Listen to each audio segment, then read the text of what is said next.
અરે મારી મમ્મી એવી મતલબ હમણાં કેવું છે કે આપણે આમ નવા નવા સેલિબ્રિટી ટાઈપ્સ બન્યા છે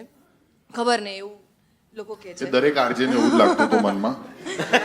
મને નથી લાગતું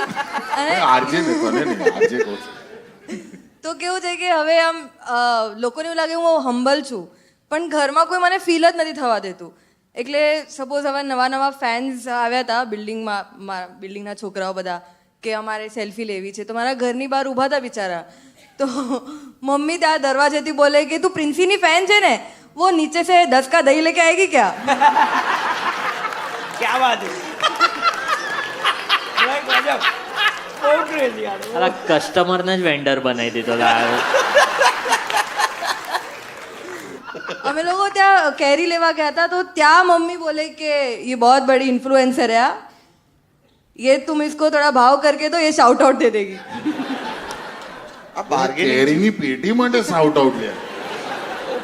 કઈ હતી હાફૂસ હતી કે કેસર હતી એ ના હાપુસ હતી હા, તો ઠીક છે.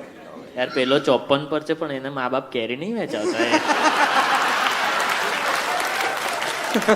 આ પહેલી વાર સાંભળ્યું ભાઈ મારે તો અલગ જ દુઃખ છે આ મારી ઘરે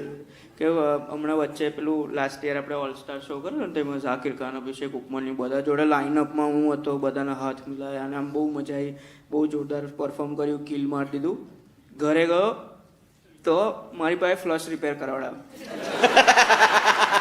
અને હું આ હાથ જોતો હતો કે આ ઝાકિર ખાનને અડેલો હાથ અત્યારે ફ્લશ રિપેર કરશે કરવું પડે ભાઈ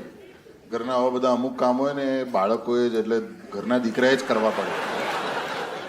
નહીં તો ના વસિયતમાંથી નામ કેન્સલ ભાઈ એ ડર હોય ખબર છે બેક ઓફ ધ માઇન્ડ વસિયત મનનભાઈ બચી જ કે એ તો ફોઈ લઈ ગયા